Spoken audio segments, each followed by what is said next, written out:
Hi, this is Scott Garibay, and today we're going to talk about the Numenera WUBRG campaign, Season 1.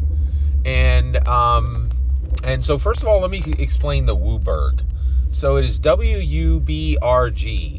A lot of people don't know what WUBRG is. It's very inside baseball for Magic the Gathering, and I am using it in this Numenera campaign as a narrative structure.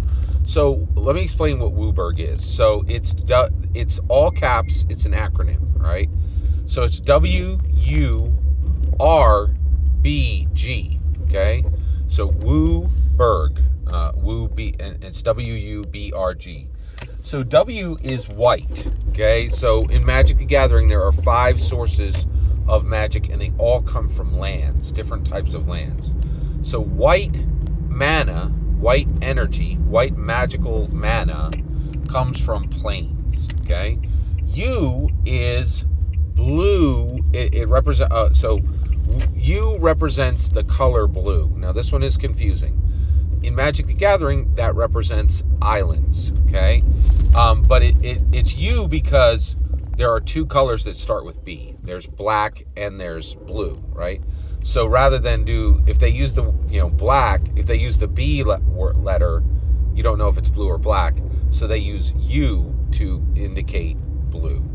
So the U represents islands. It represents water, right? And it represents the blue color. Next is black, and this represents swamps, and this represents death mana, right? Death magical energy. Next is R, which is red, and that represents like rage magic from the mountains, right? And that's red, aggressive, magical red energy. And then finally, green, and this is from forests, and this is verdancy and life and growth, right? So WUBRG. Now, the reason I'm using this for Numenera, what I'm doing is essentially there are 5 species, and each one of them line up with those different lands. Plains, islands, swamps, mountains, and forests. And I love this because it links to everything, right? So 1, Magic the Gathering is canon to Dungeons & Dragons. Dungeons & Dragons is canon to Magic the Gathering.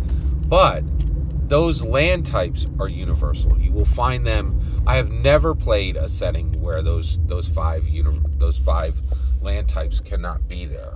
So essentially, my idea is that there are 5 primary species on the Numenera world, and they are each based out of a different color, and a different land type. So they're based around plains, islands,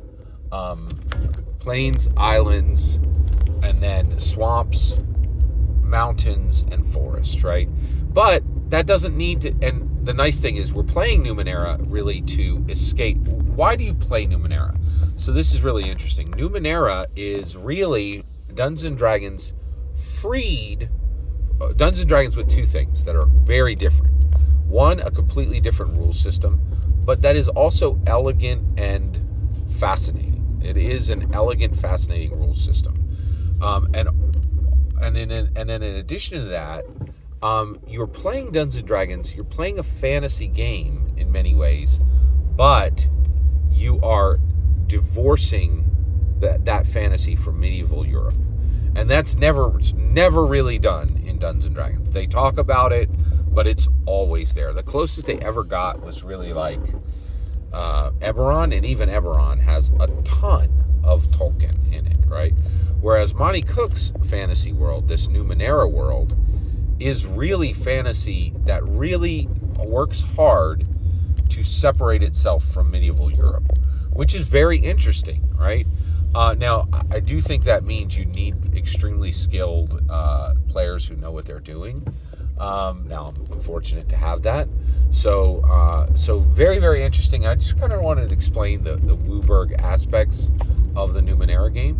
Every single word you just heard is my humble opinion on our upcoming Numenera WUBRG campaign. And I'm proud to share it with you. And the important part is when I get to hear your humble opinion on the WUBRG game. the WUBRG campaign.